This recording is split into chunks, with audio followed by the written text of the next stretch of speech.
Hello everyone, welcome to study journey. This side Manisha Rao और मैं आप सभी लोगों का अपने चैनल स्टडी जर्नी वीडियो में स्वागत करती हूँ।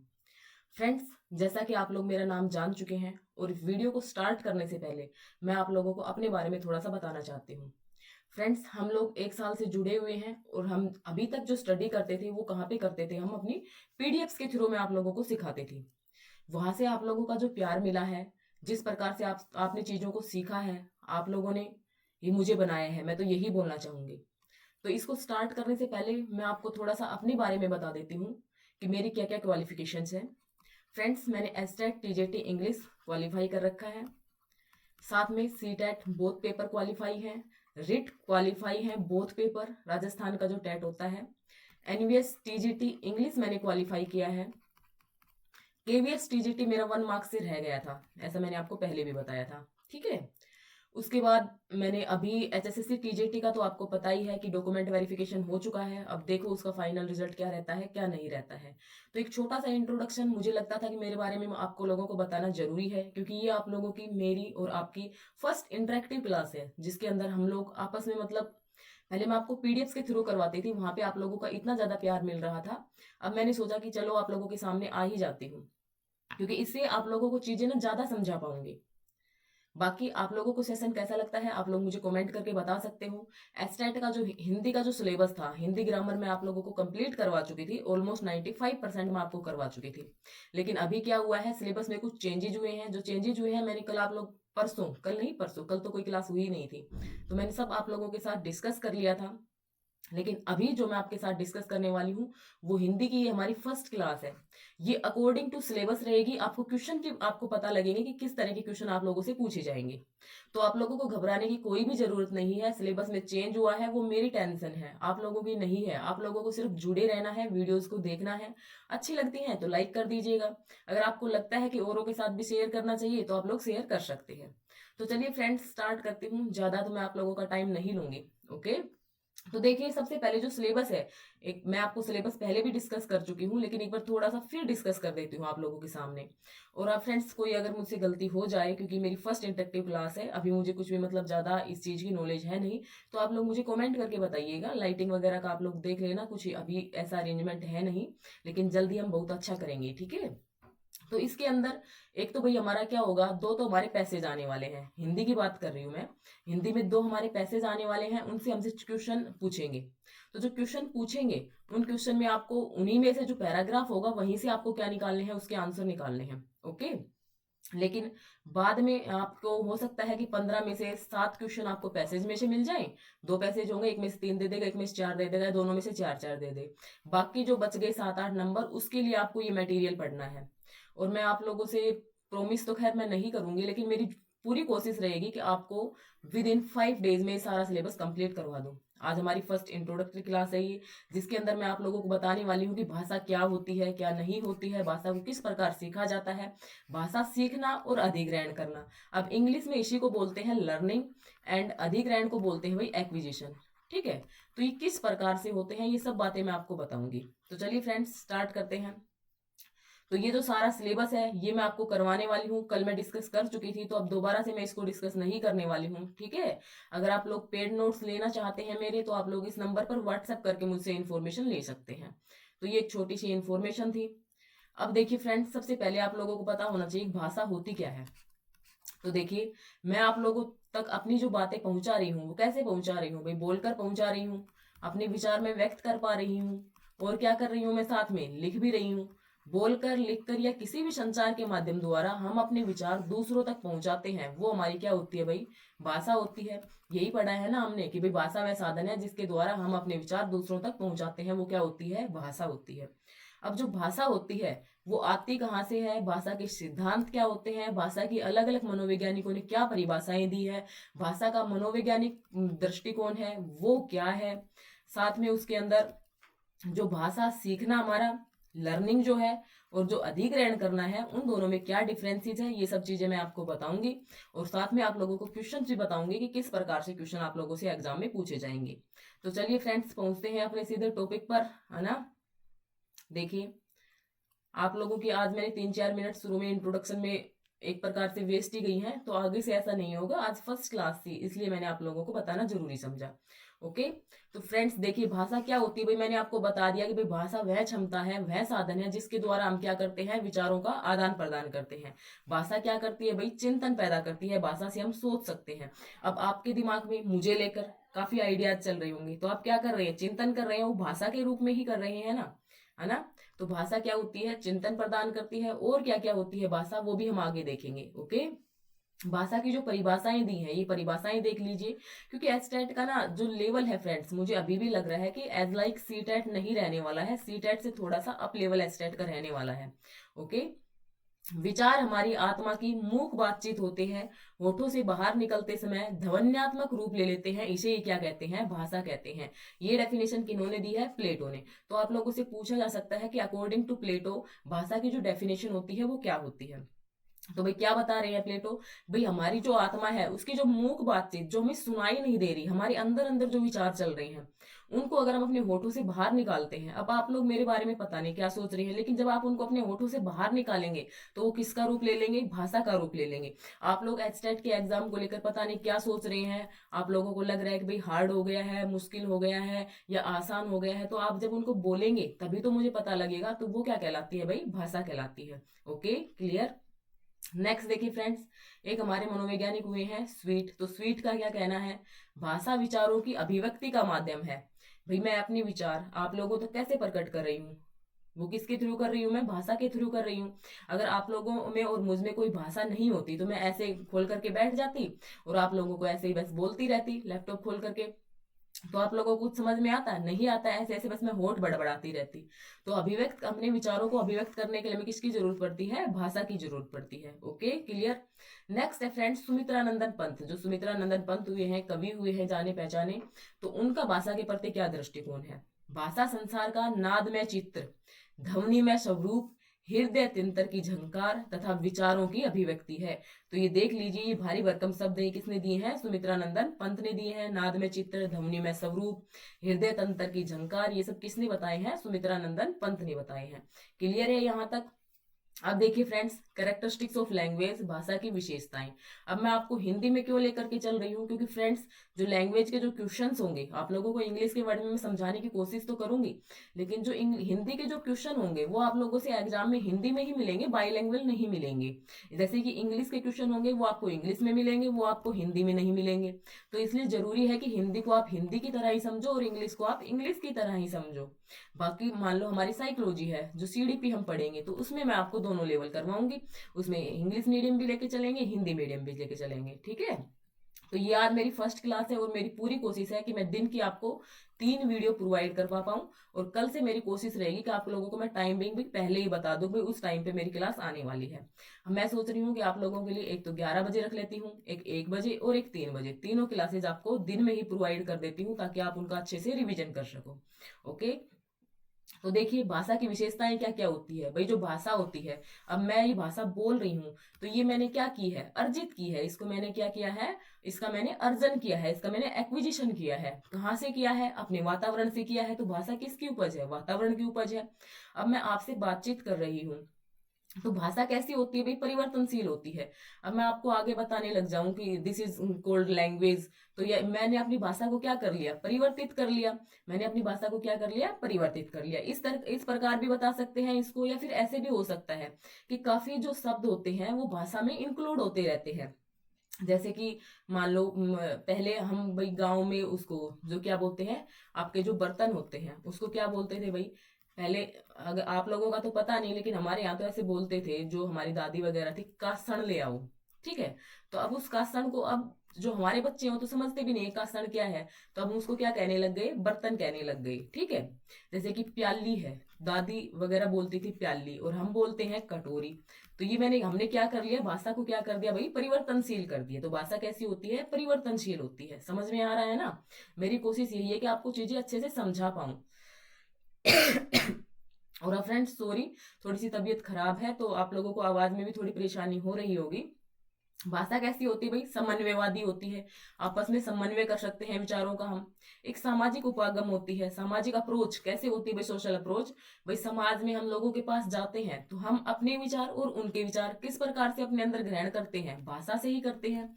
दूसरा, समाज के बारे में क्या सोचता है, या दहेज प्रथा के बारे में क्या सोचता है, हम क्या सोचते हैं। तो किसी भी मुद्दे के ऊपर अगर बात, जो भी विचार है वो किसके माध्यम से हमें पता लगते हैं? भाषा के बारे में पता लगते हैं। तो भाषा क्या है? एक सामाजिक उपागम है। क्लियर? नेक्स्ट है, भाषा विचार अभिव्यक्ति का साधन है। भाषा क्या है भाई? विचार अभिव्यक्ति का साधन है। मेरे विचार मैं आप तक पहुंचा रही हूँ अभिव्यक्त करके, है ना। भाषा चिंतन का आधार है। ये बात भी मैंने आपको पहले ही क्लियर कर दी थी कि हमें क्या लग रहा है भाई? अब डर लग रहा है एचटेट के एग्जाम को लेकर के। तो आप क्या बोलोगे? बताओगे ना ऐसे भाई एचटेट का एग्जाम तो आ गया, अब 2-3 दिसंबर को है, तो मुझे डर लग रहा है। तो आपके अंदर ये क्या चल रहा है? आपके माइंड में चल रहा है ये चिंतन। तो आपको ऐसे ही लग रहा है ना एचटेट का एग्जाम आने वाला है, तो आप मन मन में सोच रहे हो ये चीजें। तो वो क्या है? भाषा चिंतन का क्या है भाई? आधार है। ठीक है। बाकी वैसे डरने वाली कोई भी बात नहीं है। एस्टेट का एग्जाम जो है आसान ही हुआ है। अब की बार जो रिजल्ट देखने को मिलेगा, अच्छा ही रिजल्ट देखने को मिलेगा आपको। ठीक है। क्लियर है यहाँ तक? ये चीजें समझ में आ गई। यहाँ से क्वेश्चन भी बनेंगे, आप लोगों को लास्ट में पता लग जाएगा किस प्रकार के क्वेश्चन आपसे बन सकते हैं। ओके। नेक्स्ट देखिए फ्रेंड्स, भाषा के स्वरूप। अब जो भाषा होती है उसके कैसे कैसे स्वरूप होते हैं। सबसे पहले होती है भाई मातृभाषा। मातृभाषा नाम से ही क्लियर है भाई। मातृ, मातृ किसको कहते हैं? हम माता को कहते हैं। तो जो माँ के द्वारा जो शब्द बोले जाते हैं, यानी जो हमारे आसपास जो शब्द बोले जा रहे हैं, हमारी माँ जिन शब्दों को बोलती है, हम उन्हीं शब्दों को सबसे पहले सीखते हैं। क्योंकि माँ ही हमारी क्या होती है भाई? प्रथम गुरु। तो वो क्या कहलाती है? मातृभाषा कहलाती है। क्या कहलाती है? मातृभाषा कहलाती है। क्लियर है? नेक्स्ट आ जाता है फ्रेंड्स बोली। क्षेत्र विशेष के लोगों के द्वारा उपयोग में लाए जाने वाले शब्दों को बोली कहते हैं। क्षेत्र विशेष, जैसे कि भाई हम कहाँ से हैं? हरियाणा से हैं। तो उधर आप रोहतक की साइड चले जाओ तो वहां पे क्या बोलते हैं? ठेठ हरियाणवी बोलते हैं ना। कड़ेजास है ना, इस प्रकार बोलते हैं ना। वैसे मुझे इतनी हरियाणवी आती नहीं है। ठीक है। तो अरे छोरा कड़ेजास है, इस प्रकार बोलते हैं। तो ये क्या हो गई? ये एक प्रकार से क्या हो गई भाई? बोली हो गई। ठीक है। मेवाती, ढूंढाड़ी, हाड़ोती, ये सब क्या है? राजस्थान की बोलियां हैं। तो जहाँ पे जो क्षेत्र विशेष है उस प्रकार के शब्दों का आना, और उसका कोई निश्चित व्याकरण नहीं होता है, वो क्या कहलाती है? बोली कहलाती है। ओके। नेक्स्ट आ जाती है प्रादेशिक भाषा। किसी प्रदेश विशेष की भाषा। जैसे कि भाई पंजाब वाले क्या बोलते हैं? पंजाबी। गुजरात वाले क्या बोलते हैं? गुजराती। महाराष्ट्र वाले क्या बोलते हैं? मराठी। कर्नाटका वाले क्या बोलते हैं? कन्नड़, है ना। तो जो हरियाणवी का जो मैंने आपको एग्जाम्पल दिया है वो भी हमारी क्या है भाई? प्रादेशिक भाषा है। ठीक है। जो क्षेत्र विशेष की होती है वो तो क्या कहलाती है? बोली कहलाती है। और जो किसी प्रदेश विशेष की होगी उसको क्या बोल देते हैं? प्रादेशिक भाषा बोल देते हैं। क्लियर है? नेक्स्ट हमारे सामने आ जाता है राजभाषा। तो भाई भारत की जो राजभाषा है वो क्या है? हिंदी है। अब ये क्वेश्चन पता नहीं कितनी बार पूछा गया है एग्जाम में कि हिंदी राजभाषा है या हिंदी राष्ट्रभाषा है। तो आज मैं आपको ये कंसेप्ट क्लियर कर दूंगी भाई राजभाषा क्या होती है और राष्ट्रभाषा क्या होती है। ये सब बेसिक चीजें हैं जो आपका सिलेबस दिया गया है, तो उससे पहले पढ़ने से पहले ये सब चीजें हमें पता होनी चाहिए। ओके। तो भाई हिंदी क्या है? भारत की राजभाषा है। काफी बार ये एग्जाम, मतलब जो सीटेट वगैरह के एग्जाम होते हैं, रिट वगैरह के एग्जाम होते हैं, वहां पे ये क्वेश्चन आया है। अब भाई राज्य भाषा कौन सी होती है? राज्य भाषा वो होती है जहां पर भी जो कोई देश है, हमारा इंडिया है, भारत है, ये जिस भी लैंग्वेज में अपने काम करता है, जो इसकी सरकारी कामकाज की जो भाषा है उसको क्या कहा जाता है? राजभाषा कहा जाता है। ओके। अब हिंदी हमारी राजभाषा कब स्वीकृत हुई? हिंदी को राजभाषा का दर्जा कब दिया गया? 14 सितंबर 1949, 1949 को। ये मोस्ट इंपोर्टेंट है, याद रखना है। हिंदी को राजभाषा का दर्जा कब दिया गया? 14 सितंबर 1949 को। ओके। इसका उल्लेख संविधान के अनुच्छेद 343 में है। ये भी पूछा जाता है कि किस अनुच्छेद में ये वर्णन है कि हिंदी को राजभाषा का दर्जा दिया गया है। तो किसमें है? 343 में है। और हर साल 14 सितंबर को क्या मनाया जाता है? हिंदी दिवस मनाया जाता है। क्लियर है यहाँ तक? अब बात करते हैं भाई राष्ट्रभाषा की, कि हिंदी जो है वो हमारी राष्ट्रभाषा क्यों नहीं है। भाई कोई भी भाषा राष्ट्रभाषा तब होती है जब वहां की जनसंख्या की जो कुल जनसंख्या है उसके 2/3, यानी कितना भाई? 66.66% समझने वाले लोग, और 3/4 यानी 75% उसको समझने वाले हो, और बोलने वाले कितने हो? 66%। देखो राष्ट्रभाषा क्या होती है? जैसे कि मान लो हिंदी भारत की राष्ट्रभाषा क्यों नहीं है? देखो, क्योंकि हिंदी को बोलने वाले लोग कितने नहीं है, 66% नहीं है, और हिंदी को समझने वाले लोग 75% नहीं है। अब उधर चले जाओ, आप नॉर्थ ईस्ट में चले जाओ, वहां पे हिंदी कौन समझता है? कोई नहीं समझता है। या फिर आप उधर चले जाओ आंध्र प्रदेश की तरफ। अभी जो मेरा एनवीएस का जो इंटरव्यू हुआ था वो हैदराबाद में हुआ था। तो वहां पे मतलब फ्लाइट में भी मतलब लोग ऐसे थे कि जो हिंदी को समझ नहीं पा रहे थे। मैं और मेरे जो हस्बैंड मेरे साथ गए थे, हम आपस में कन्वर्सेशन कर रहे थे, तो वो लोग, उनको पता ही नहीं चल पा रहा था कि हम क्या बातें कर रहे हैं। ठीक है। तो उन उन वो लोग किसको समझते हैं? इंग्लिश को ज्यादा समझ जाते हैं, क्योंकि इंग्लिश उन्होंने मीडियम के लिए बनाई हुई है। बाकी उधर क्या है भाई, हैदराबादी बोली जाएगी, या फिर कर्नाटका में कन्नड़ बोली जाएगी। तो ये इसलिए हमारी राष्ट्रभाषा नहीं है, क्योंकि हिंदी को बोलने वाले लोग 66% नहीं है, समझने वाले लोग 75% नहीं है। किसी भी देश की राष्ट्रभाषा, नेशनल लैंग्वेज वो होती है जिसको बोलने वाले 66%, 2/3 हो, और जिसको समझने वाले 75% हो। क्लियर है यहाँ तक? तो ये तो हमने भाषा के बारे में थोड़ा सा जाना। अब भाई देखते हैं भाषा का सॉरी, भाषा का मनोविज्ञान, कि मनोविज्ञान की दृष्टिकोण से भाषा क्या होती है। तो देखिए, किसी भी बालक में भाषा किस प्रकार से पैदा होती है, उसमें भाषा का विकास किस प्रकार से होता है। अब देखो किस प्रकार से होता है। भाई जो बच्चा होता है वो क्या करता है, उसके अंदर जिज्ञासा होती है। वो जैसे ही अपने मतलब परिजनों से, उसके जो मम्मी पापा होते हैं, दादा दादी होते हैं, उनसे वो क्या करता है, भाषा को सुनता है। तो भाषा को सुनता है तो उसके अंदर भी जिज्ञासा, क्यूरियोसिटी आ जाती है कि भाई वो भी विचारों को क्या करे, अपने को व्यक्त करे। तो सबसे पहले तो उसके अंदर क्या होनी चाहिए, जिज्ञासा। उसके बाद क्या करेगा भाई, वो अनुकरण करेगा। पा पा इस प्रकार से बच्चों को सिखाते हैं ना, तो वो क्या करता है, वैसे ही पा पा पा इस प्रकार से अनुकरण करने लगता है। और जब वो एक बार पा पा ऐसे कर लेता है, फिर उसकी धीरे धीरे क्या करता है, प्रैक्टिस। पा पा पा पा पा पा, तो इस प्रकार वो क्या करता है भाई, उसकी बार बार में प्रैक्टिस करता है। तो प्रैक्टिस करता है तो वही उसकी क्या बन जाती है, भाषा बन जाती है। उसको बोलने में क्या हो जाता है, सक्षम हो जाता है। तो ये तीनों स्टेप्स आपको ध्यान रखने हैं कि भाषा को सीखने के लिए सबसे पहले, अब मान लो मुझे क्या सीखनी है भाई, फ्रेंच सीखनी है। ठीक है। तो सबसे पहले तो मुझे में क्या होगी, क्यूरियोसिटी होगी, है ना, जिज्ञासा होगी कि भाई हाँ मुझे तो सीखनी है। तो तभी तो मैं उसको सीख पाऊंगी। उसके बाद मैं उसका क्या करूंगी भाई, अनुकरण करूंगी, है ना। उनके शब्दों को मैं भाई, जो फ्रेंच वाले जो लोग होंगे फ्रांस के, उनकी उनका साथ साथ में मैं क्या करूंगी, अनुकरण करूंगी उनके साथ साथ। फिर मैं उसकी डेली क्या करूंगी, प्रैक्टिस करूंगी। तो तभी तो मैं चीजों को सीख पाऊंगी, तभी तो भाषा को हम लोग बोल पाएंगे। ओके। तो क्लियर है यहाँ तक? ये सारी चीजें समझ में आ गई कि भाषा को बोलने के लिए जिज्ञासा, अनुकरण और अभ्यास की जरूरत पड़ती है। ओके। नेक्स्ट देखिए, भाषा बिंब। भाषा बिंब क्या होते हैं? देखिए भाषा बिंब क्या होते हैं भाई, जिस भी चीज के बारे में हम सोचते हैं, देखो, हमारी आंखों से तब भी किसी व्यक्ति या वस्तु को देखते हैं, उसका चित्र हमारे मस्तिष्क में बन जाता है, और वह क्या हो जाता है, स्थायी हो जाता है। इससे हमारे व्यवहार में भाषा का विकास होता है। इसलिए इन चित्रों को क्या कहते हैं, भाषा बिंब कहते हैं। तो भाई यहाँ पे तो किसकी बात कर रहे हैं, भाषा बिंब की। ठीक है। जैसे कि मान लो, सोच लो कि हमने क्या सुना भाई, जल। जल मतलब पानी, पानी मतलब वाटर। ठीक है। ये सारे नाम किसके हैं भाई, पानी के हैं, नीर, पानी के है ना। तो अब हमें जब जल का पता लगता है, जल, नीर, वाटर, तो हमारे दिमाग में किसकी छवि बन जाती है, हमारे सामने गिलास आ जाता है और उसके अंदर क्या आ जाता है भाई, पानी आ जाता है। उसकी छवि हमारे मस्तिष्क में बन जाती है। तो ये क्या होता है, भाषा बिंब होता है। जैसे कि ये तो भाषा बिंब है। अब मेरे बारे में ही ले लो, मुझसे ही एग्जाम्पल ले लो। भाई अभी तक आप लोग मुझे जानते नहीं थे, मैं आप लोगों के सामने अभी तक आई नहीं थी। हमारी फर्स्ट क्लास है, जैसा कि मैं आपको शुरू में ही बता चुकी हूँ। तो जैसे ही आप लोगों ने मुझे, मतलब पहले पता नहीं स्टडी जर्नी के नाम से आप लोगों ने दिमाग में क्या इमेज बना रखी थी, मेरी स्टडी जर्नी के दिमाग में मेरी इमेज पता नहीं क्या बन रही थी। लेकिन अब क्या हो गई, वो आपकी जो इमेज थी वो क्या हो गई भाई, रिप्लेस, क्योंकि आपने मुझे देख लिया है ना। तो वो भाषा के आधार पे बन रही थी, स्टडी जर्नी के आधार पे बन रही थी, है ना, वो इमेज जो आपके दिमाग में बन रही थी। ठीक है। तो भाई हमारी आंखों से तब भी किसी व्यक्ति या वस्तु को देखते हैं तो उसका चित्र हमारे मस्तिष्क में बन जाता है। तो उसी को क्या कहते हैं भाई, भाषा बिंब कहते हैं। क्लियर है? भाषा बिंब मूलतः 4 प्रकार के होते हैं। थोड़ा सा ना गले में प्रॉब्लम है, तो इसलिए थोड़ी सी आवाज आपको थोड़ी सी परेशानी हो रही होगी, लेकिन जैसे ही ठीक हो जाती हूँ आपको सब कुछ अच्छे से करवा पाऊंगी। क्योंकि मैंने आपको बोला है कि विद इन 5 डेज हम हिंदी के जो पेडागोजी के जो भी कंसेप्ट है उनको मतलब निपटाने की कोशिश करेंगे। ठीक है। तो भाषा के जो बिंब होते हैं मूलतः कितने प्रकार के होते हैं भाई, 4 प्रकार के होते हैं। कौन कौन से? दृश्य बिंब, श्रव्य बिंब, विचार बिंब और भाव बिंब। अब नाम से ही क्लियर है भाई, दृश्य। दृश्य क्या होता है? देखना। जब कोई वस्तु हमारी आंखों के सामने होती है और उसी समय चित्र हमारे मस्तिष्क में बन जाता है, तो वह क्या कहलाता है भाई? दृश्य बिंब कहलाता है।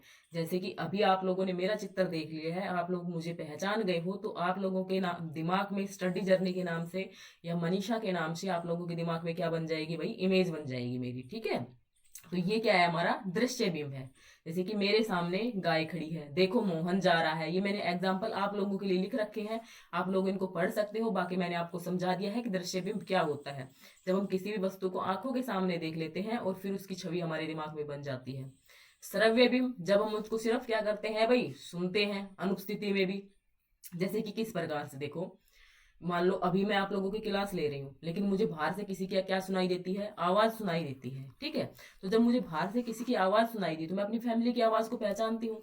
तो मुझे पता लग जाएगा कि भाई अभी मेरा बेटा आया है, या मम्मी आई हैं, पापा आए हैं। तो मैं उनको देख थोड़ी ना रही हूँ, आवाज से ही मैं बता दूंगी कि बाहर कौन है? मम्मी आ गई है, बाहर पापा आ गए हैं, बाहर बेटा आ गया है। तो ये मतलब उनकी आवाज सुन करके, श्रव्य का मतलब होता है सुनना। आवाज सुनने मात्र से हमारे दिमाग में क्या बन जाती है भाई? इमेज बन जाती है। क्या बन जाती है? इमेज बन जाती है। उसकी अनुपस्थिति में भी बन जाती है, ठीक है। अब मैं आपको बोलती हूँ मेरा बेटा कहाँ गया है? स्कूल गया है। तो बेटे की इमेज मेरे दिमाग में बन गई, ठीक है। तो वो क्या कहलाता है? श्रव्य बिंब कहलाता है। क्या कहलाता है भाई? श्रव्य बिंब कहलाता है। क्लियर है? नेक्स्ट देखिए, विचार बिंब। नेक्स्ट क्या होता है भाई? विचार बिंब। भाई जब हमारे दिमाग में दृश्य या श्रव्य बिंब बन जाता है, तो उसके बाद उसकी उपयोगिता महसूस होने लगती है, हमें उसके उपयोग के बारे में पता होने लगता है। तो वो हम किसी चीज के बारे में अपने विचार डेवलप करने लगते हैं। जैसे कि भाई गाय क्या करती है? दूध देती है। गाय क्या करती है? दूध देती है। तो ये जो उपयोगिता वाले या उसके बारे में जो हमारे विचार बन रहे हैं, वो तो क्या कहलाएंगे? हमारे विचार बिंब कहलाएंगे। लेकिन अभी आप नेक्स्ट क्या पढ़ोगे? भाव बिंब। क्या पढ़ोगे? भाव बिंब। तो मैं कहती हूँ कि गाय हमारी क्या है भाई? माता है। गाय हमारी माता है। तो गाय के प्रति ये मेरा क्या है भाई? भाव है। गाय के प्रति मेरा ये क्या है? भाव है। तो ये हमारा क्या हो जाएगा? भावबिंब। मैं अपने विचारों से अपने दिमाग में उसकी गाय की एज ए माता, ठीक है, गाय की हम पूजा करते हैं, तो वो छवि बना रही हूँ, तो वो तो हमारे क्या कहलाते हैं? भावबिंब कहलाते हैं। और जो विचार हम किसी चीज की उपयोगिता को महसूस करके देते हैं, तो वो क्या कहलाते हैं? हमारे विचार, ठीक है। जैसे कि बस किसके काम आती है भाई? सवारी के काम आती है। ओके, क्लियर है? नेक्स्ट है भावबिंब। जैसा कि मैंने आपको बता दिया कि गाय हमारी माता है। जिस भी चीज के बारे में हमारी आत्मा के संपर्क में हो जाती है और हमारे जो भी मन से जो भाव उसके लिए उत्पन्न होते हैं, हमारी भावनाएं जुड़ जाती हैं, वो क्या कहलाता है? भावबिंब। जैसे कि शेर क्या है भाई? जंगल का राजा है। शेर क्या है? जंगल का राजा है।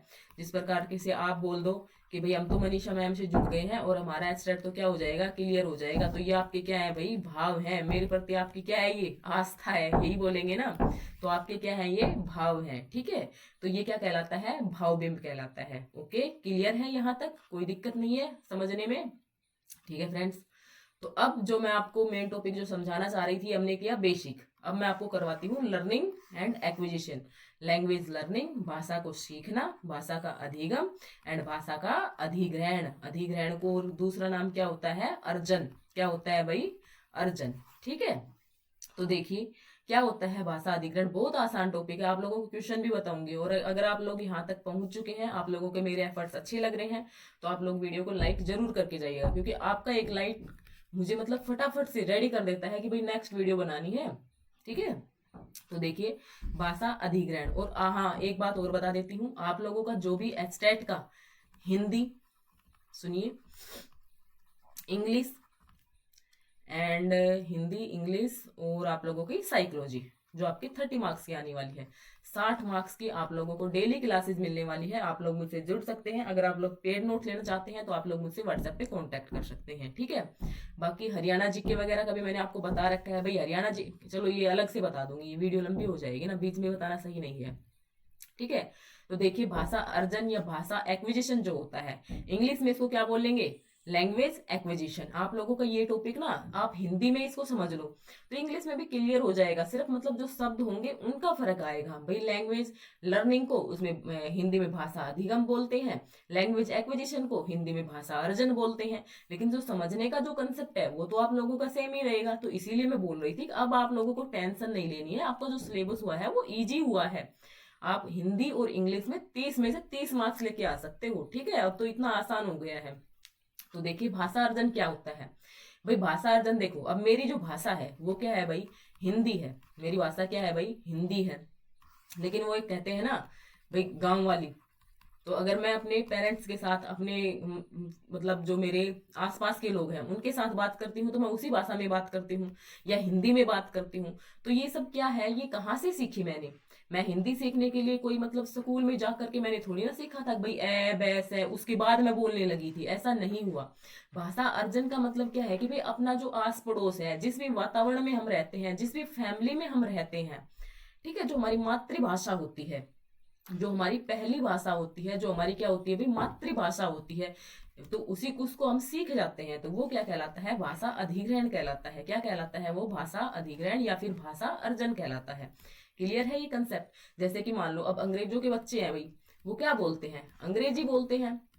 इसमें ना आपको एक नोम चोमस्की भी पढ़ना पड़ेगा, तो वो भी मैं आपको कल पढ़ाती हूँ, ठीक है, जिन्होंने एलएडी का कंसेप्ट दिया था, लैंग्वेज एक्विजिशन डेवलप डिवाइस, ये कंसेप्ट दिया था। ठीक है, अब जो अंग्रेज का बच्चा है वो क्या बोलता है भाई, अंग्रेजी बोलता है। और हमारे यहाँ के बच्चे क्या करते हैं भाई, हिंदी बोलते हैं। अब कोई कर्नाटक में रहने वाला होगा, उसका बच्चा क्या करेगा भाई, कन्नड़ बोलेगा। तो वो शुरू में कन्नड़ सीखने के लिए कहाँ पे, स्कूल थोड़ी ना जाता है। ये क्या है, एक प्राकृतिक प्रक्रिया है, सहज प्रक्रिया है, जो बिना पुस्तक के आ जाती है, जो बिना पुस्तक के आ जाती है। कहाँ से आती है, हमारे एनवायरमेंट से आती है। अब काफी लोग मुझसे जुड़े हुए हैं जो कि मतलब कभी ना उसमें व्हाट्सएप पे उन्होंने अगर नोट्स के लिए भी अप्लाई किया है तो वहां पे वो क्या टाइप, मतलब जो उनकी जो भाषा होती है वो किस में करते हैं भाई, पंजाबी में करते हैं। तो ये जो पंजाबी है ये इस प्रकार से लिखते हैं, नाड़ तुहाडू ऐसा कुछ मतलब बोलते हैं, मुझे आती नहीं है सीरियसली बोलने। ठीक है, तो वो क्या होती है, वो जो पंजाबी है उन्होंने कहाँ से सीखी है, अपने एनवायरमेंट से सीखी है। कहाँ से सीखी है, एनवायरमेंट से, जो मतलब एक सहज प्राकृतिक प्रक्रिया से हम सीख जाते हैं। अब हमने हिंदी सीख ली थी, हमारे बच्चे भी हिंदी बोल लेते हैं आराम से। तो ये क्या है, एक सहज प्रक्रिया है, स्वाभाविक प्रक्रिया है, प्राकृतिक प्रक्रिया है, नेचुरल प्रोसेस है।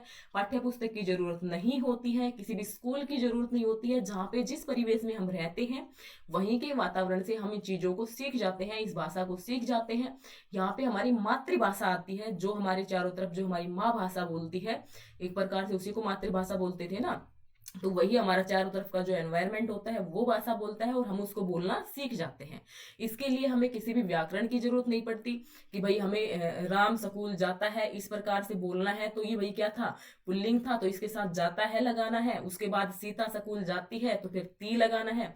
ये सब हम कोई रूल थोड़ी ना सीखते हैं, व्याकरण थोड़ी ना सीखते हैं, हमें नियमों की जरूरत थोड़ी ना पड़ती है, जो हम अपने आसपास में देखते हैं। जैसे कि मैंने आपको बताया था कि भाई बच्चे को क्या होती है, जिज्ञासा होती है बोलने की, बड़ी जल्दी करता है वो, और फिर वो धीरे धीरे क्या करने लगता है, अनुकरण करने लगता है ना, उनका इमिटेशन करने लगता है। और फिर वो क्या करता है, भाषा को सीख जाता है। किसी भी प्रकार की व्याकरण की आवश्यकता वहां पे नहीं होती है। ये प्राथमिक लैंग्वेज जो होती है, जो हम सबसे पहले भाषा सीखते हैं, वो किसके अंतर्गत आता है, भाषा अर्जन के अंतर्गत आता है, लैंग्वेज एक्विजिशन के अंतर्गत आता है। एक सहज स्वाभाविक प्रक्रिया है। अब तो आप लोगों का कोई भी डाउट नहीं बचा होगा, जो मातृभाषा है, क्षेत्रीय भाषा है, उसको भाषा अर्जन से सीखा जाता है। भाषा अर्जन में जो सबसे ज्यादा प्रभाव है वो किसका रहेगा भाई, परिवार व समाज का रहेगा। ठीक है, भाषा अर्जन के लिए हमें किसी भी फॉर्मल रिसोर्सेज की जरूरत नहीं पड़ती है, औपचारिक संसाधनों की जरूरत नहीं पड़ती है, ना तो हमें किसी पाठ्य पुस्तक की जरूरत पड़ती है, ना ही हमें किसी टीचर की जरूरत पड़ती है कि भाई किस प्रकार से हमें अब पानी चाहिए, तो पानी को बोलने के लिए हमें मुझे पानी चाहिए, इन शब्दों को बोलने के लिए बच्चों को किसी रिसोर्स की, किसी टीचर ने थोड़ी ना उसको सिखाया है कि भाई इस प्रकार से बोलो। उसने अपने बड़ों को बोलते हुए देखा और वही चीजें वो सीख गया।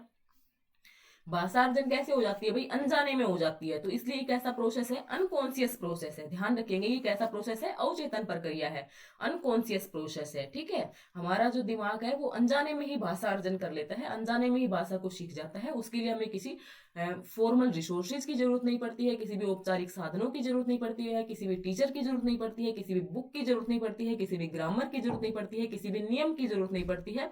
जो भी हमारे चारों तरफ का क्या होता है, एनवायरमेंट होता है, वहीं से सीख जाता है। उस भाषा को सुनता है, जिज्ञासा डेवलप होती है, अनुकरण करता है और अभ्यास से सीख जाता है। ठीक है, क्लियर है यहाँ तक। अब हम बात करते हैं लैंग्वेज लर्निंग की। ठीक है, अब फ्रेंड्स आप लोगों को एक डाउट हो गया होगा कि क्या जो प्रथम जो लैंग्वेज होती है, हमारी जो प्रथम भाषा होती है, हमारी जो मातृभाषा होती है, जो क्षेत्रीय भाषा होती है, क्या उसी को सीखा जाता है लैंग्वेज एक्विजिशन से, भाषा अर्जन से? तो हाँ भाई, उसी को सीखा जाता है। लेकिन अगर हम चाहते हैं दूसरी भाषा जो हमारी सेकेंड लैंग्वेज है, टारगेट लैंग्वेज है, अगर उसको सीखना चाहते हैं, तो अगर उसके लिए भी हमें क्या दिया जाए भाई, माहौल दिया जाए, हमें ऐसे माहौल में मुझे भेज दिया जाए भाई, इंग्लैंड भेज दिया मुझे, अब वहां पे कोई हिंदी बोलता ही नहीं है, तो वहां पे सब क्या करते हैं भाई, अंग्रेजी बोलते हैं, तो मैं कब तक उनको अपनी बातें हिंदी में समझा पाऊंगी? मैं धीरे धीरे क्या करूंगी, उनके साथ क्या होने लगूंगी भाई, अडेप्ट होने लगूंगी, उनके साथ अनुकूलित होने लगूंगी, उनकी भाषा को समझने लगूंगी, और अपने जो विचार है वो मैं बोल करके प्रकट करने लगूंगी। तो ये सब क्या कहलाता है, हमारा भाषा अर्जन कहलाता है। मोस्टली इसमें जो हमारी प्रथम लैंग्वेज होती है, मातृभाषा होती है, उसको सीखते हैं। बाकी अगर माहौल दिया जाए तो सेकंड लैंग्वेज को भी भाषा अर्जन के माध्यम से सीखा जाता है। ओके, क्लियर है? नेक्स्ट चलते हैं फ्रेंड्स, भाषा अधिगम, लैंग्वेज लर्निंग। अब देखिए लैंग्वेज लर्निंग क्या होता है। लैंग्वेज लर्निंग जो भाषा अभी मैंने आपको बताया भाषा अर्जन, उससे बिल्कुल अपोजिट हो जाएगी भाषा जो अधिगम है वो। ठीक है, भाषा अधिगम में बच्चे को भाषा सीखने के लिए क्या करना पड़ता है भाई, प्रयास करना पड़ता है। और लगभग ये कहाँ से शुरू हो जाता है, विद्यालय से शुरू हो जाता है। जब बच्चा स्कूल में जाता है तो उसको बुक दे दी जाती है, ABCD सिखाई जाती है, फिर उसको सेकंड थर्ड क्लास तक आते आते उसको क्या सिखाए जाते हैं, टेंसेस सिखाए जाते हैं। छोटे छोटे उसको बताया जाता है कि भाई ये अलमीरा है, इसको सोफा बोलना है, हिंदी में भी सोफा ही बोलते हैं। बाकी रसोई घर को किचन बोलना है, आपको जो शयन कक्ष है, आपका जो सोने का कमरा है, उसको बेडरूम बोलना है, दरवाजे को डोर बोलना है। तो ये छोटी छोटी चीजें उसको सिखाई जाती हैं। फिर उसको बताया जाता है कि भाई इनको किस प्रकार से आपको अरेंज करना है। अब उसको ये तो पता है कि गो मतलब स्कूल में जाना होता है, और राम स्कूल जाता है तो राम का भी उसको पता है। लेकिन अब उसको क्या नहीं आता, इनको अरेंज करना नहीं आता। तो उसको किसकी जरूरत पड़ती है, व्याकरण की जरूरत पड़ती है। व्याकरण से सीखता है। उसको बताया जाता है कि भाई पहले आपको क्या लगाना है, सब्जेक्ट लगाना है, फिर आपको वर्ब की फर्स्ट फॉर्म लगानी है, फिर उसके साथ एस या ES लगाना है, क्योंकि ये कौन सा टेंस है, प्रेजेंट इंडेफिनिट टेंस है ना। तो इन सब चीजें उसको बताई जाती है, व्याकरण उसको सिखाई जाती है। ओके, यह भाषा अर्जन से क्या है भाई, जटिल प्रक्रिया है। भाषा अर्जन क्या था भाई, एक सहज स्वाभाविक प्रक्रिया थी। माहौल दिया गया, उसी माहौल में बच्चा उस भाषा को अडेप्ट कर गया था, उसको सीख गया था। लेकिन जो भाषा अधिगम है ये क्या होगा, थोड़ा सा जटिल प्रोसेस होगा। उसको व्याकरण सिखानी पड़ेगी, व्याकरण सिखाने के लिए किसी टीचर की जरूरत पड़ेगी। टीचर के साथ साथ उसको टेक्स्ट बुक की जरूरत पड़ेगी, जिन बुक से वो पढ़ सकता है। उसकी वोकैब को डेवलप करना पड़ेगा, क्योंकि अब उसको ये पता है जल, उसको ये तो नहीं पता ना इसको वाटर कहते हैं। तो ये सब चीजें उसको वोकेबलरी से हमें सिखानी पड़ेंगी। तो जो भाषा अधिगम होता है मोस्टली किसका किया जाता है, सेकंड लैंग्वेज का किया जाता है। क्योंकि फर्स्ट लैंग्वेज के लिए तो भाषा अर्जन होता है, और सेकंड लैंग्वेज इसको टारगेट लैंग्वेज भी कहा जाता है। क्या कहा जाता है इसको, टारगेट लैंग्वेज, या फिर इसको क्या कहा जाता है, लक्ष्य भाषा। क्या कहा जाता है, लक्ष्य भाषा। अब लक्ष्य भाषा कौन सी होती है भाई, जिसको सीखने के लिए बच्चा क्या कर रहा हो, तैयारी कर रहा हो, जिसको सीखने के लिए बच्चा अभ्यास कर रहा हो, प्रैक्टिस कर रहा हो, जिसको सीखना चाहता हो, लक्ष्य भाषा है। और हमारी जो मातृभाषा है या जो भाषा अर्जन है, उसके अंदर हमारी प्रथम जो भाषा होगी वो आएगी। तो वो बच्चा अपनी जो बोलचाल के जो अपने जो वातावरण है वहां से सीख लेता है। लेकिन जब उसको सेकंड लैंग्वेज सीखनी है, अब मुझे जापान में जाना है तो मुझे जापानीज सीखनी पड़ेगी, तो उसके लिए मुझे किसी कोर्स की जरूरत पड़ेगी, मुझे व्याकरण की जरूरत पड़ेगी, मुझे नियमों की जरूरत पड़ेगी, और मुझे सिखाने वाला भी कोई ट्यूटर होना चाहिए। ओके, तो इसमें टीचर की भी जरूरत पड़ती है, विद्यालय भी होना चाहिए, टेक्स्ट बुक भी होनी चाहिए, साथ में शिक्षण विधियां भी होनी चाहिए। इन सब चीजों की जरूरत पड़ती है। ओके, नियमों की आवश्यकता होती है, इस भी बातें मैं आपको बता चुकी हूँ। तो ये कैसा भाई, किस प्रकार के साधनों की जरूरत है, यहाँ पे औपचारिक साधनों की जरूरत पड़ती है, फॉर्मल रिसोर्सेज की जरूरत पड़ती है। यह एक कैसी प्रक्रिया है भाई, चेतन, ये कॉन्शियस माइंड से करता है। बच्चे इसको सीखने के लिए क्या रहते हैं, जागरूक रहते हैं। Based on learning by doing, जितना ज्यादा प्रयास करेगा उतना ज्यादा सीख पाएगा। आप लोगों को थोड़ी सी डिस्टर्बेंस हो रही होगी फ्रेंड्स, तो उसके लिए मैं आप लोगों को सॉरी बोलना चाहती हूँ, क्योंकि आपको पता है गाँव का माहौल है, तो यहाँ पर कभी भी कोई भी आ सकता है। ठीक है, तो चलिए आज के जो क्वेश्चन हैं वो डिस्कस करती हूँ मैं। क्वेश्चन के ऊपर चलते हैं। क्वेश्चन के ऊपर चलने से पहले मैं एक छोटा सा पोज लेती हूँ। तो देखिए भाई, क्वेश्चंस के ऊपर चलते हैं। थोड़ा सा डिस्टरबेंस हो रहा है, उसको मैनेज कर लीजिए। देखिए क्वेश्चन किस प्रकार से पूछे जाएंगे, वे कथन जो आपसी व्यवहार में, एक सेकेंड, सामान्य रूप से प्रयुक्त होते हैं वो भाषा कहलाती है। क्या कह रहा है भाई, कि जो सामान्य रूप से प्रयुक्त होते हैं वो कौन सी भाषा कहलाती है। देखो, क्वेश्चन को समझो। कैसा है भाई? आपसी व्यवहार, आपस में व्यवहार करना है, उसके लिए जो सामान्य रूप से जिस भाषा की जरूरत होती है तो वो भाषा कौन सी कहलाती है। तो अब आपको और मुझे क्या करना है? आपस में इंटरेक्ट करना है। तो ये मैंने कोई मतलब रूल रेगुलेशन लगा के थोड़ी ना आपसे भाषा बोलनी स्टार्ट की है, या मुझे अपने घर वालों से बात करनी है, आपके बच्चों को आपसे बात करनी है। तो उसके लिए मुझे किसी फॉर्मल रिसोर्सेज की जरूरत नहीं है। मेरी जो भाषा होगी, मेरे जो कथन होंगे वो कैसे होंगे भाई? अनौपचारिक। कैसे होंगे? अनौपचारिक। तो इसी प्रकार के क्वेश्चन आपको देखने से मिलेंगे। अगर आप लोगों ने थोड़ा सा कंसेप्ट ध्यान से समझ लिया तो आप लोग इन क्वेश्चंस को निकाल जाओगे। ओके, नेक्स्ट देखिए। अपनी कक्षा में समावेशी माहौल का निर्माण करने के लिए आप किस बात को सबसे अधिक महत्वपूर्ण मानते हैं? भाई कैसा माहौल बनाना है? समावेशी माहौल। अब समावेशी क्या होता है भाई? जिसके अंदर एक नॉर्मल साइड होता है और एक हमारे क्या होते हैं? Special side. एक हमारे क्या होते हैं? Special side. उस स्पेशल साइड में गॉड गिफ्टेड बच्चे भी होते हैं और वो बच्चे भी होते हैं जिनको मतलब कोई प्रॉब्लम होती है, ठीक है, दिव्यांग बच्चे भी होते हैं। तो सभी को साथ में लेकर के समावेशी माहौल, उसे सभी को साथ में लेकर के शिक्षा देना ही समावेशी कहलाता है, ठीक है। तो उसके लिए आप लोगों को सबसे अधिक महत्वपूर्ण क्या मानना है? तो देखते हैं, सारे ऑप्शन पढ़ते हैं। विभिन्न प्रकार के दृश्य श्रव्य संसाधनों का सदैव अनिवार्य प्रयोग, कि भाई हमेशा दृश्य श्रव्य संसाधनों का हमेशा क्या किया जाए? अनिवार्य प्रयोग किया जाए। नेक्स्ट है स्वयं की बोलने की गति को बहुत धीमा रखना, बिल्कुल धीरे धीरे बोलना। तो अब भाई जिनको थोड़ा सा, जिनको प्रॉब्लम होगी सुनने में, तो उनको कैसे सुन पाएगा, ठीक है। विभिन्न प्रकार के दृश्य श्रव्य, दृश्य यानी जो देख करके पढ़ा सकते हैं यानी ब्लैक बोर्ड, और श्रव्य जो मतलब सुना करके पढ़ाए जा सकते हैं, ठीक है। संसाधनों का आवश्यकता अनुसार उचित प्रयोग या इनमें से कोई नहीं। तो देखिए इसका जो सही आंसर बनेगा वो हमारा क्या बन जाएगा? ऑप्शन नंबर सी, कि विभिन्न प्रकार के दृश्य श्रव्य संसाधनों का आवश्यकता के अनुसार उचित प्रयोग किया जाए। ओके, नेक्स्ट देखिए फ्रेंड्स। प्रथम भाषा अर्जन में चरण होते हैं। तो यहाँ पे मैंने ऑप्शन नहीं दिए हैं, आपको ऐसे ही याद कर लेना है कि प्रथम भाषा, जो हम भाषा अर्जन कर रहे थे, जो हमारी प्रथम भाषा थी उसको हम अर्जन के द्वारा सीख रहे थे, तो उसके अंदर क्या क्या स्टेप होते हैं। अब एक बच्चा होता है, उसका भाषा अर्जन किस प्रकार से होता है? सबसे पहले वो क्या करता है भाई? क्विंग करता है। उसके बाद क्या करता है? बबलिंग करता है। कूकना सीखता है सबसे पहले, उसके बाद बबलाना सीखता है। बबलाने के बाद वो क्या करेगा भाई? बै बै मैं इस प्रकार से करता है। फिर वो क्या करने लगेगा? बै से बाबा बोलने लग जाएगा। एक शब्द वाली अवस्था आ जाएगी, समग्र बोधी अवस्था जिसको कहते हैं। उसके बाद वो दो शब्द बोलने लगेगा, बाबा माँ। फिर उसके बाद क्या आती है? टेलीग्राफिक स्टेज आती है, तारशैली वॉक जिसको हिंदी में बोला जाता है। बाबा माँ बाजार जा रहे हैं, पूरा इस प्रकार से सेंटेंस बोल देता है, वो टेलीग्राफिक स्टेज हो जाती है। तो ये जो चरण है, ये जो आपको स्टेप्स हैं, ये ध्यान रखने हैं। कूकना, बबलाना, समग्र बोधी अवस्था, दो शब्दी अवस्था और टेलीग्राफिक स्टेज। ओके, नेक्स्ट देखिए फ्रेंड्स। द जंगल बुक के मुख्य पात्र मोगली की भाषा में कमी थी क्योंकि उसका पालन पोषण जंगल में हुआ था। भाई द जंगल बुक आप लोगों ने देखा होगा ना, मोगली वाला कैरेक्टर, या अभी आप लोगों के बच्चे देखते होंगे, है ना। तो उसका वो उसकी जो भाषा है उस द जंगल बुक की, उसकी भाषा में क्या है भाई? कमी है। तो कमी क्यों है? क्योंकि जो मोगली है उसका पालन पोषण कहाँ हुआ था भाई? जंगल में हुआ था। तो ऑप्शन पढ़िए पहले। एक सही आयु में बच्चे के पास भाषा परिवेश का अभाव, बच्चे का जन्म सहज क्षमता के साथ नहीं हुआ, उसे मानव की बजाय जानवरों की भाषा से प्रेम था, बच्चे को कुछ जीव वैज्ञानिक समस्याएं थी। तो ऐसा कुछ भी नहीं था, जीव वैज्ञानिक समस्याएं नहीं थी। मानव की बजाय जानवरों की भाषा से प्रेम था, ऐसा भी नहीं था। बच्चे का जन्म सहज क्षमता, भाई सभी का जन्म ही सहज क्षमता के साथ होता है, तो ऐसा भी कुछ नहीं था। एक सही आयु में जब बच्चे के जो भाषा सीखने का जो टाइम था, तो उसके पास जो एनवायरमेंट था, उस एनवायरमेंट का क्या था भाई? अभाव था। वो कहाँ पे रहा था? जंगल में रहा था, तो एनवायरमेंट का अभाव था। तो ये ऑप्शन नंबर ए इसका क्या हो जाएगा? सही आंसर। ओके, तो इस प्रकार से आपको आंसर निकालने हैं। नेक्स्ट देखिए। कौन सी पद्धति मातृभाषा में पहले से अर्जित भाषा कौशलों के माध्यम से लक्ष्य भाषा सीखने में प्रभाव पूर्णता एवं सटीकता के विकास एवं उपलब्धि का समर्थन करती है? देखो क्या कह रहा है कि भाई हमें मातृभाषा तो आती है, मातृभाषा यानी अभी हमारी हिंदी है, तो मैं हिंदी ही मान लेती हूँ आपको समझाने के लिए। हिंदी तो हमें आती है, लेकिन हमें क्या करनी है भाई? इंग्लिश सीखनी है। हमें क्या सीखनी है? इंग्लिश सीखनी है। तो उसको हमें धारा प्रवाह इंग्लिश सिखानी है। तो उसके लिए इनमें से कौन सी विधि? डायरेक्ट मेथड, सीधा बच्चे को सिखाया जाए, व्याकरण अनुवाद यानी ग्रामर से ट्रांसलेट किया जाए, द्विभाषा पद्धति, या सर्वभाषी सुन करके ही कोई बच्चा सीखे। तो इसके अंदर जो सही आंसर होगा वो हमारा क्या होगा भाई? व्याकरण अनुवाद पद्धति होगा।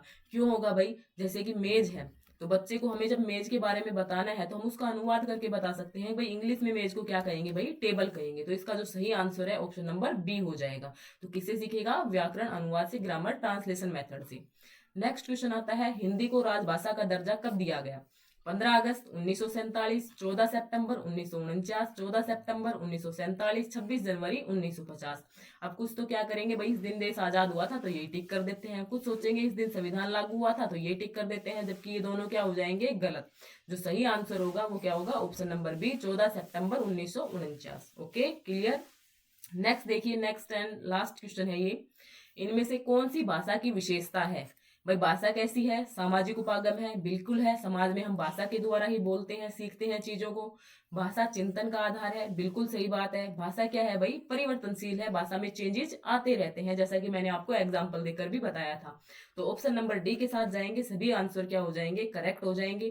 तो ये थी आप लोगों की क्लास, जिसके अंदर जो भी इंपॉर्टेंट कंसेप्ट बनते थे। ये हिंदी की एचटेट की न्यू सिलेबस के अकॉर्डिंग हमारी क्या थी भाई, फर्स्ट क्लास थी। आपको क्लास कैसी लगी कमेंट करके बताना है। साथ ही आप लोग अगर चैनल पर फर्स्ट टाइम आप लोगों ने मेरी वीडियोस देखी है तो चैनल को क्या कर लीजिएगा, सब्सक्राइब कर लीजिएगा, क्योंकि आप लोगों को एचटेट की फ्री क्लासेस यहाँ पे प्रोवाइड होने वाली हैं। साथ में जो प्रैक्टिस सेशन है वो भी मैं आपको करवाऊंगी, लेकिन पहले मैं आपको क्या करवाने वाली हूँ, सिलेबस कंप्लीट करवाने वाली हूँ। ठीक है फ्रेंड्स, तो चलिए वीडियो को यहीं पे एंड करती हूँ, आप लोगों से मिलती हूँ दूसरी वीडियो के साथ। Thanks for watching me, thanks for watching this video. आप लोगों का फीडबैक है मेरे लिए बहुत इंपॉर्टेंट है, आप लोग कमेंट बॉक्स में जरूर दीजिएगा। ओके।